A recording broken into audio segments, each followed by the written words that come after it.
Je pleure quand il me dit qu'il a trop bien dormi. Est-ce que vous sentez le drame arriver? Mon mari ne comprend pas qu'on va avoir un bébé. Vous savez, ces crises de larmes qui coupent la respiration, bah on est dans ce cas de figure.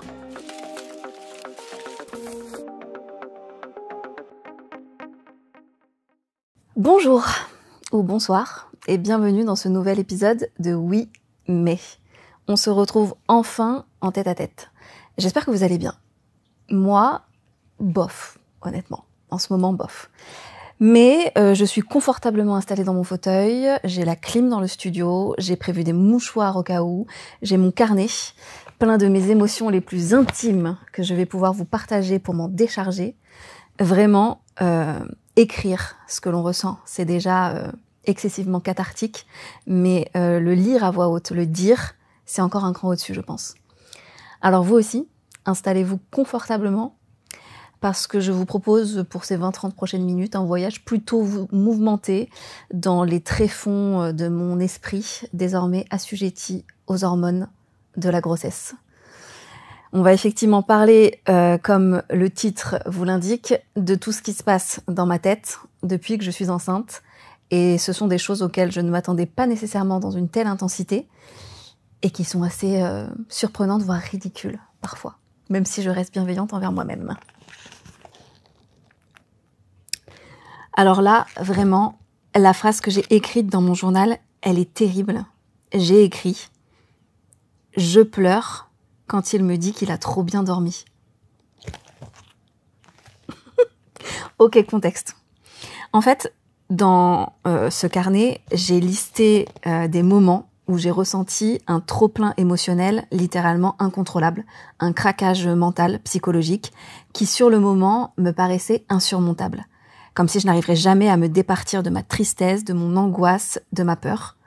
Ce sont des moments qui ont duré seulement quelques minutes, parfois quelques heures, d'autres qui se sont transformés en des sentiments négatifs un peu plus latents. Bref, j'ai pleuré donc quand il m'a dit qu'il avait trop bien dormi. Ça s'est passé au mois de mai, lorsque Max et moi étions dans un appartement transitoire en location, entre la vente de son appartement et l'achat de notre maison. Une période en soi pas très confortable, où toutes nos affaires étaient éparpillées entre chez sa mère et chez son père, où nous avions trouvé en dernière minute quelque chose à louer en attendant d'avancer sur notre villa, où je ne pouvais pas encore me projeter dans un espace pour préparer la chambre ou juste l'arrivée de mon bébé. L'appartement en soi était tout à fait charmant et correctement meublé, mais avec des lits de place tout petits et zéro clim. Les nuits sont difficiles pour moi enceinte, je m'habitue à mon fils qui bouge sans arrêt lorsque je m'allonge, aucune position n'est confortable trop longtemps, et quand la chaleur est arrivée, encore pire.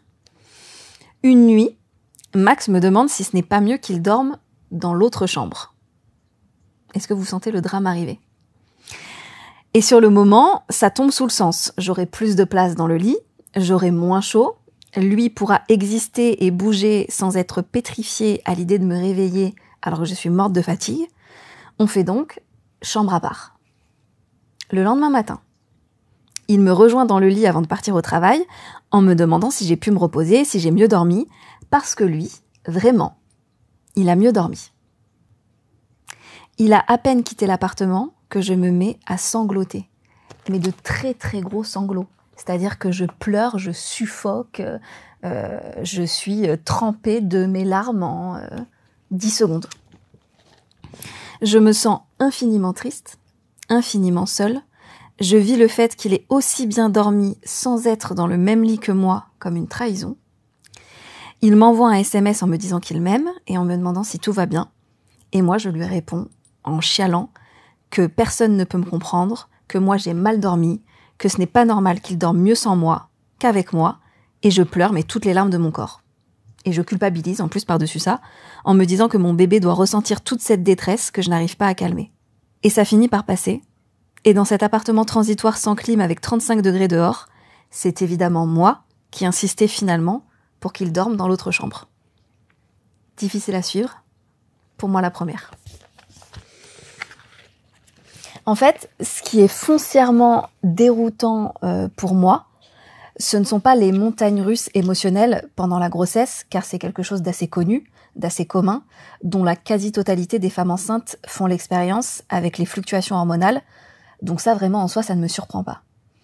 Ce qui m'impressionne, encore une fois, c'est l'intensité de ce que je ressens, l'intensité de ce qui déborde.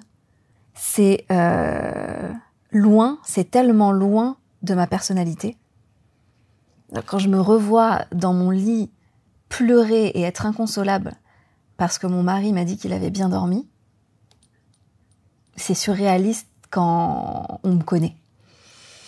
Je ne pleure jamais, quasiment jamais. Ma meilleure amie Camille, qui elle est une hypersensible, me connaît depuis une 15aine d'années et elle m'a demandé un jour, premier degré, si j'avais déjà pleuré. On plaisante sur le fait que je sois parfois un robot tant je montre peu d'émotions. Je n'ai pas versé une larme quand Max m'a demandé en mariage. Je pense que personne ne m'a vu down ou abattue lorsque j'étais sous chimiothérapie, à part Alix, mon autre meilleure amie qui m'accompagnait à chaque séance. Je n'ai aucune tendance à la mélancolie. Je ne suis jamais passée par des phases dépressives. J'ai déjà connu des moments de faiblesse et de vulnérabilité extrême, bien entendu. Mais je n'ai pas attendu ma grossesse non plus pour découvrir tout un panel de sentiments, mais ça avait toujours été très rare chez moi, anecdotique, et ce sont des moments que je faisais en sorte de vivre seule avec moi-même. Je suis assez pudique là-dessus. J'ai une certaine pudeur sur ce sujet. Ça vient de l'éducation que ma mère m'a donnée et de l'éducation qu'elle a reçue surtout.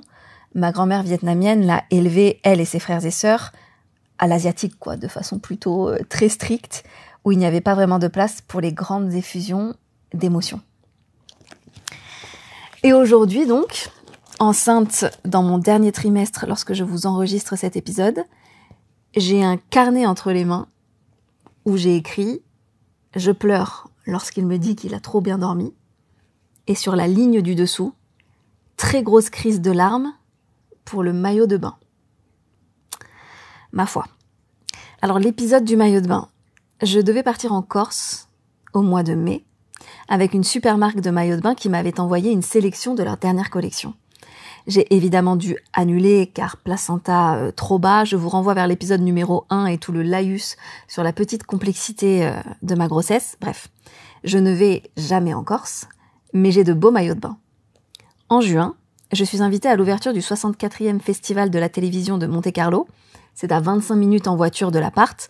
On dort dans un hôtel que j'aime beaucoup à Monaco. Et dans cet hôtel, il y a un accès à la mer et plein de piscines. On prépare nos affaires avant de partir. Je suis un peu stressée car très enceinte et pas certaine d'avoir une robe de soirée adéquate pour faire des photos avec la presse. Je suis même carrément stressée car j'ai très très chaud dans cet appartement sans climatisation et je m'active pour trouver un maillot de bain que je ne trouve pas. Je vide les penderies. J'essaye de me remémorer où j'ai pu poser ce maillot de bain qu'on m'a envoyé il y a à peine 2 semaines. Je pense à Max qui a déjà fini son sac et qui veut passer s'acheter une chemise. Je pense au rendez-vous dans ma chambre d'hôtel avec un coiffeur et une maquilleuse que j'ai peur de mettre en retard. Je pense à mon corps, dans le maillot de bain et dans la robe. J'ai extrêmement chaud. Je m'assois par terre au milieu de mes habits.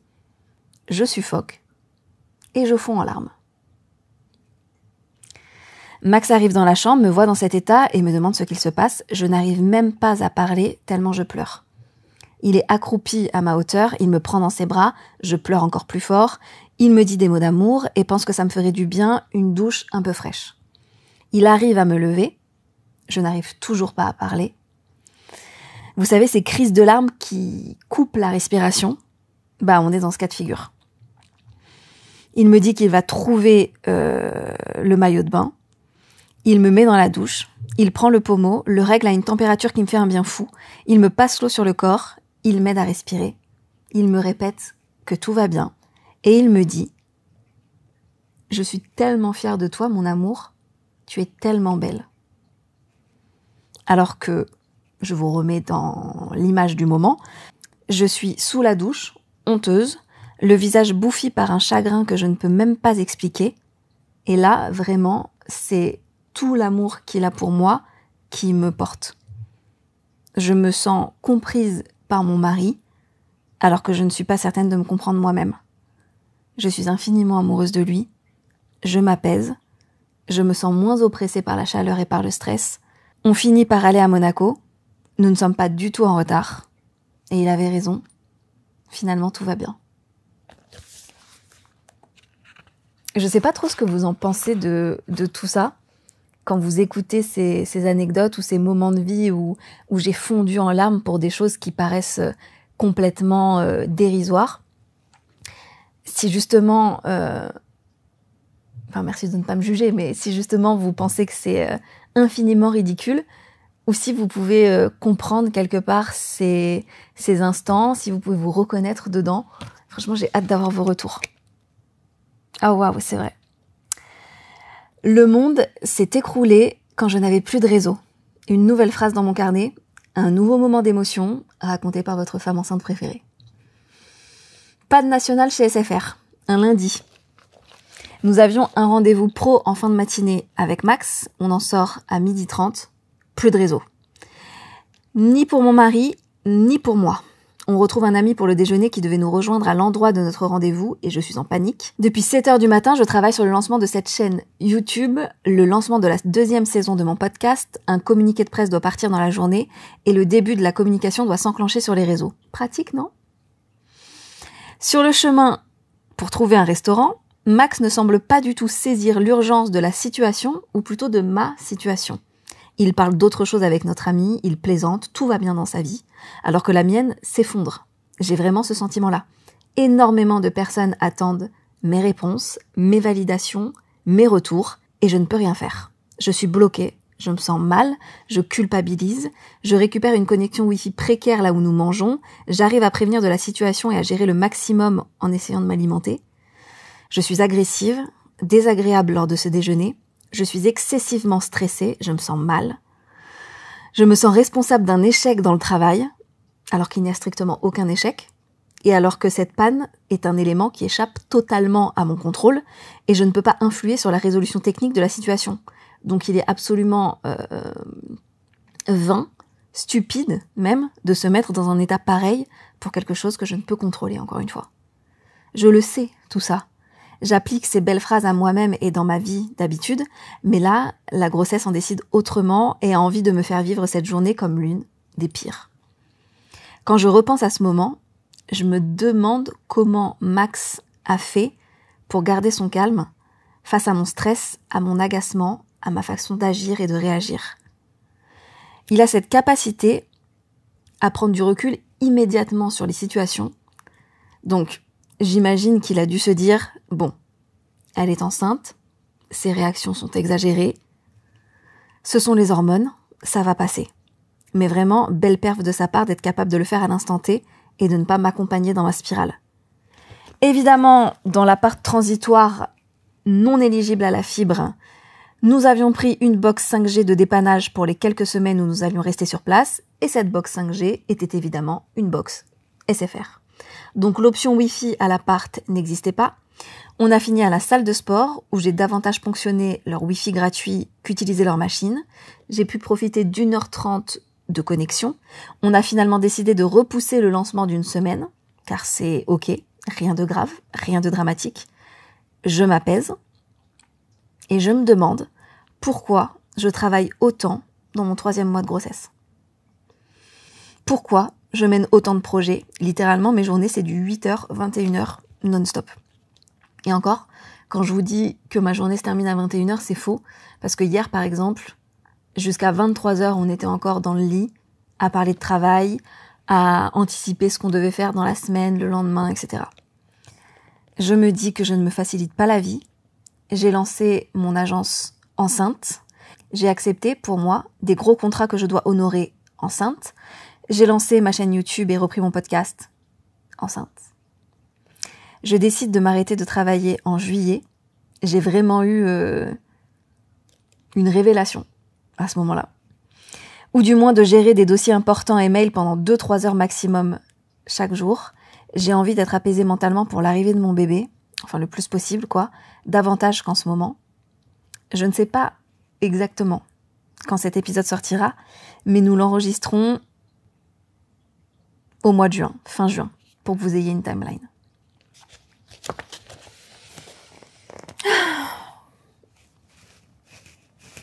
Et là, dites-vous que je suis dans un studio où la clim fonctionne très bien, où n'importe qui d'autre que moi aurait peut-être même froid, et où moi, je suis en full bouffée de chaleur. Constamment. Dernier débordement d'émotions que j'ai consigné ici. Il s'intitule sobrement « Mon mari ne comprend pas qu'on va avoir un bébé ». Alors, disclaimer, il est d'un soutien sans faille pendant cette grossesse. Il me fait tout le temps à manger, il me force à me reposer et à m'allonger le plus possible, il fait toutes les courses, il me complimente nuit et jour, il m'écoute, il me supporte, il se renseigne, il est aux petits soins, il se met à ma disposition si j'ai besoin, bref, super mari. Et il dit, avec beaucoup d'honnêteté, que même s'il vit cette grossesse à mes côtés à 100%, il ne réalise pas encore vraiment qu'on va avoir un enfant et que cette pleine réalisation n'arrivera sûrement que lorsque je serai à la maternité et qu'on aura notre petit bébé dans les bras. Ok. Sauf que du coup, est survenu un moment que je vais qualifier avec un petit peu de recul de maladresse, mais une maladresse que j'ai trouvée moi sur le moment d'une violence inouïe et qui m'a plongée dans une tristesse infinie. Il était justement en train de me préparer à déjeuner et il discutait avec un de ses amis du rugby. Je le rejoins et il me dit que cet ami en question va sans doute être avec lui lors du tournoi à Dubaï. Sauf que je ne comprends pas. Je ne suis pas au courant du moindre tournoi de rugby à venir ou d'un déplacement à Dubaï programmé.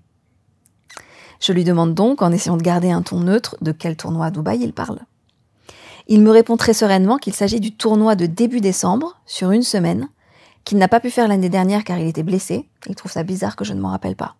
Je lui pose la question fatidique. « Mais toi, du coup, tu vas le faire, ce tournoi, cette année ?» Ce à quoi il rétorque. « Bah évidemment. Enfin, si je suis sélectionnée, quoi. Si je suis sélectionnée, j'y vais. » Je reste sans voix. Je fais un travail monstrueux pour prendre sur moi.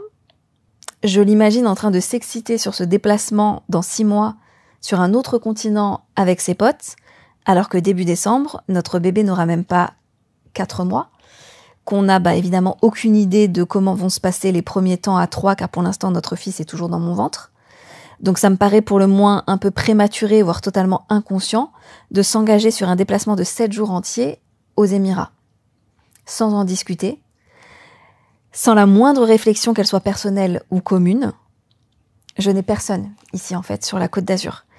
Mes amis sont à Paris, ma mère est à Guéret, et pour faire la Creuse, la Côte d'Azur, il faut au minimum 8 heures de voiture. Donc autant vous dire que ma mère ne va pas venir tous les week-ends, et que, encore une fois, je n'ai personne à proximité. Les parents de Max sont ici, mais aucun des deux n'est à la retraite. Donc si j'ai le moindre problème en journée, et que monsieur est à Dubaï, je suis seule avec mon bébé. Et ce n'est pas dans cette configuration de vie que je me suis projetée. Alors sans doute que d'ici là, on aura pris une aide, une nounou, qu'on aura mis des choses en place. Mais là, s'engager sur un déplacement alors que le bébé aura à peine 4 mois, être certain d'y aller sans en avoir discuté, ça me fait ultra mal au cœur. Ça me fait paniquer. Le problème, encore une fois, ce n'est pas mon mari qui va faire un tournoi de rugby. Au contraire, s'il est heureux et épanoui quand il pratique son sport, je suis la plus heureuse pour lui, je le soutiendrai toujours. On s'est déjà imaginé d'ailleurs assister à ses matchs en famille, il visualise son fils et sa femme dans les tribunes pour le supporter, et c'est une image qui nous remplit de joie, j'ai envie que ça arrive. Le problème, c'est mon mari qui n'a même pas la présence d'esprit de se dire « Ah, début décembre, on est peut-être un peu juste sur le timing, on verra comment ça se passe avec le bébé, mais je ne peux pas m'engager pour l'instant sur un déplacement. » Encore une fois, je le répète, nous sommes dans cette réalité qui est que ma maman ne vit pas à 5 minutes de chez moi, ni elle, ni aucun membre de ma famille ou de mon cercle proche. Et là, mon mari, lui, il est déjà à Dubaï. 0 discussion, 0 consultation. Je suis en état de choc, je suis dans ma tête, je tourne le truc dans tous les sens. Il continue de me parler, je n'écoute même plus ce qu'il me dit. Je suis complètement absente. Ça m'affecte énormément. Surtout que j'ai prévu d'essayer d'allaiter. Donc je pense à tous les cas de figure qui peuvent arriver. C'est ma décision, mais c'est un point qui pour lui est très important. Donc il sait les implications, il sait la fréquence les 3 premiers mois, il sait que la maman va peu dormir et aura au mieux un sommeil très assuré. Et il va nous abandonner. L'année où il devient papa, il ne peut pas mettre le rugby de côté pour 2 tournois. Ce n'est pas partir travailler toute la journée et rentrer le soir. C'est partir loin pendant 7 jours, 7 nuits. Ce n'est plus son métier depuis longtemps.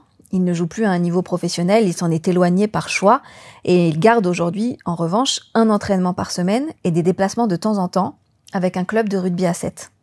Mais c'est son sport, c'est sa passion, et je la respecte infiniment, sauf quand elle passe avant le bien-être de notre famille. Je m'isole, je dégueule tout ce que je ressens dans un message à ChatGPT. Merci de ne pas me juger, la grossesse a vraiment des aspects très solitaires. Et l'intelligence artificielle valide mes sentiments, valide l'indélicatesse de monsieur, et me presse de lui en parler pour l'aider à réaliser. Je n'ose pas. J'en parle à Camille, qui est évidemment outrée. J'essaie de me raisonner en me répétant que c'est juste qu'il ne se rend pas compte des choses, mais que évidemment son fils et sa femme sont ses priorités. J'ai peur. J'ai très peur de l'après-grossesse, de la façon dont notre couple va réussir à s'articuler autour de l'arrivée de notre enfant. D'un coup, tout me fait peur. Mais une peur panique, Par chance ou pas, j'ai énormément de travail et le travail est la distraction parfaite au tourment de l'esprit, donc j'arrive à me remettre à travailler petit à petit. Dans la journée, on se met à discuter du postpartum, qui est cette phase après l'accouchement où les femmes sont extrêmement vulnérables et subissent parfois une véritable dépression. Il s'y intéresse, il se questionne, je saute sur l'occasion. Je lui dis que j'ai trouvé ça très violent qu'il m'annonce qu'il irait à Dubaï pendant 1 semaine, sans me consulter, et sans avoir le moindre égard pour notre situation à ce moment-là de nos vies. Il comprend tout de suite, il s'en excuse, il me rassure et me certifie qu'il ne partira jamais si nous ne sommes pas dans un équilibre confortable avec notre fils, et qu'il s'en fiche d'un tournoi de rugby, bref, il désamorce et me tient le discours qu'un père de famille fiable et responsable est censé tenir. Mais j'espère qu'on va être à la hauteur. J'espère évidemment que ça se passe tellement bien qu'il puisse partir, qu'on puisse même, pourquoi pas, l'accompagner. J'en sais rien. J'espère aussi qu'il n'est pas trop frustré. J'espère qu'on est véritablement sa priorité. J'espère que moi non plus, je ne vais pas être frustrée et qu'on va s'épanouir tous ensemble et individuellement. Mais c'est dur. Parce que moi, mettre de côté mes passions, mes projets professionnels, rester avec mon fils les premiers mois et ne pas découcher pendant 7 ou 8 nuits, être là tous les jours auprès de lui, refuser des opportunités dingues de voyager ou autre, alors qu'il n'a même pas 4 mois, mais ça ne me pose aucun problème. Mais aucun. Et je ne pourrais même pas envisager l'inverse. C'est temporaire. C'est pour nous. C'est simplement l'histoire de quelques mois, encore une fois. Ça ne représente rien dans une vie, alors que dans la vie de mon fils, ce sera littéralement ses premiers instants dans ce monde avec nous. On verra comment ça se passe. Je vous tiendrai étroitement au courant, et je continuerai d'écrire mes pensées et sentiments. C'est salvateur. J'aimerais que le récit de ces anecdotes isolées, qui font état d'un tourbillon émotionnel, encore une fois, incontrôlable, fasse écho chez certains d'entre vous, et que vous puissiez me raconter en commentaire ou en message sur Instagram des moments similaires où vous avez craqué. Car vraiment, j'insiste, ça fait énormément de bien de l'écrire et de le partager. C'était Agathe Prou dans Oui mais saison 2. Oui, je suis d'un naturel pudique, mais un petit peu moins depuis que je suis enceinte, vraisemblablement. Prenez soin de vous et on se dit à la semaine prochaine.